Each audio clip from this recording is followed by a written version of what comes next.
نجا برشلونة من هزيمة محققة أمام رايو فايكانو، وذلك بعدما ساعدهم الحكم بمنحهم ركلة جزاء وهمية وإلغاء هدفين صحيحين لرايو فايكانو، واكتفوا بالتعادل بهدف وحيد لكلا الفريقين.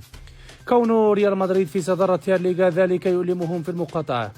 الفار طوال المباراة وهو معطل عندما سجل رايو فايكانو هدف تقدم عاد للعمل وألغاه بداعي التسلل.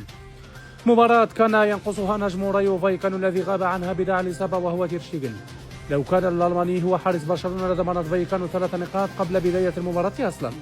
برشلونة لديها خيار واحد وليس اثنين، يا إما تختار دفاع قوي وحارس ضعيف، أو حارس قوي ودفاع ضعيف، أما الاثنين فمستحيل أن يجتمعا.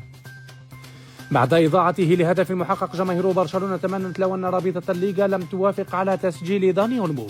لولا الحارس غارسيا لكان برشلونة بلع 5 أهداف كاملة. وقد صرح إيزو بالاثون: من الغريب أن الأخطاء تحدث ضد نفس الفريق. وقد صرح اللاعب رقم 12 لبرشلونة: فعلت المستحيل من أجل أن يفوز برشلونة، لكن المستحيل لم يكن كافيا.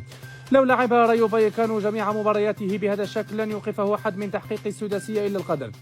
وبعد أدائه في أول 3 مباريات، راشفورد لا يصلح حتى أن يكون مشجعا لبرشلونة، فما أدراك بلاعب.